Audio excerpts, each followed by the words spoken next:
6 points à savoir pour utiliser correctement le curcuma. 1. Le dosage du curcuma.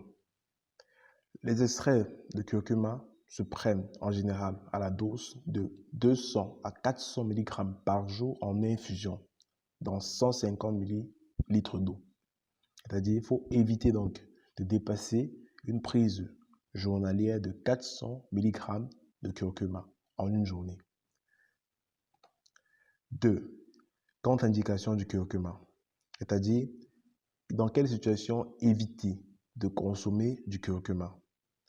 En cas de maladie des reins, en cas de maladie du foie, en cas d'allergie au curcuma.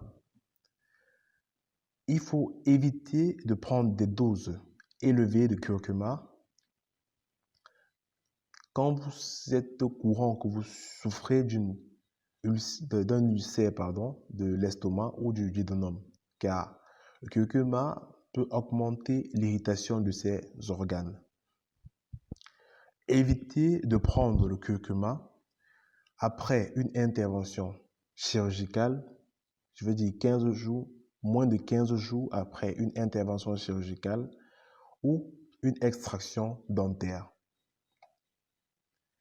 3. Les effets indésirables du curcuma, c'est-à-dire qu'est-ce que nous pouvons ressentir lorsque nous prenons le curcuma pas comme il faut, en négligeant les recommandations que nous sommes en train de vous donner. Vous pouvez courir un risque de sécheresse de la bouche, un risque de flatulence et des brûlures d'estomac. C'est quand vous prenez des doses très élevées.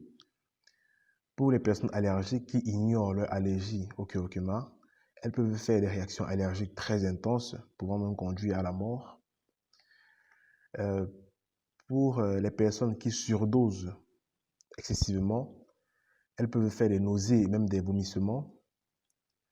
Et le curcuma aussi peut avoir un effet réchauffant.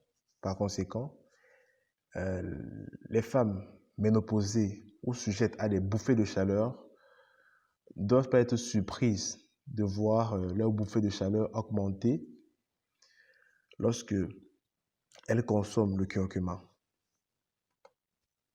4. Les interactions du curcuma avec d'autres substances. Le curcuma ne doit pas être pris avec d'autres substances fluidifiantes du sang. Parce que déjà le curcuma est un fluidifiant du sang, alors cela va aggraver cet effet de fluidification du sang.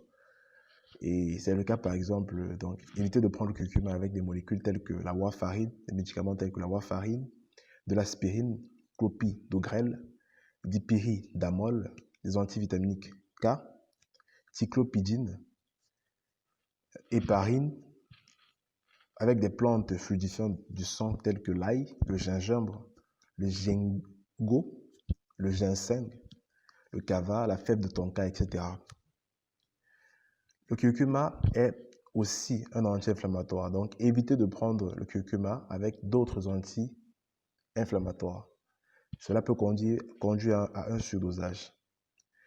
Le curcuma aussi ne doit pas être donné avec des antiacides, parce que le curcuma a la capacité d'inhiber les antiacides, donc c'est-à-dire empêcher l'action des antiacides, ce qui peut entraîner des ballonnements, des gaz, des douleurs thoraciques, des nausées, des crampes d'estomac et même parfois augmenter la sécrétion acide dans l'estomac. Le curcuma ne doit pas être consommé avec des antidiabétiques parce que le curcuma a déjà des propriétés de réduire les quantités élevées de sang les quantités élevées de glucose dans le sang.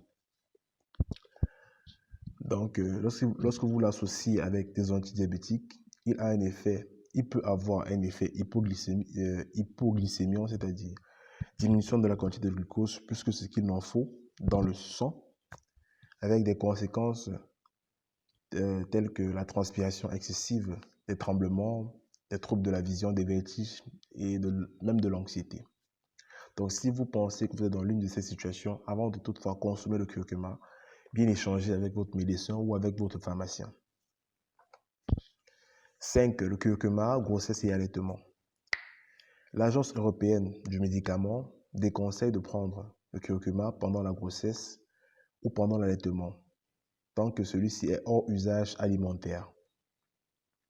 Car le curcuma est un fluidifiant du sang et en grande quantité, il peut causer une contraction utérine et entraîner un avortement involontaire. 6. Le curcuma chez les enfants.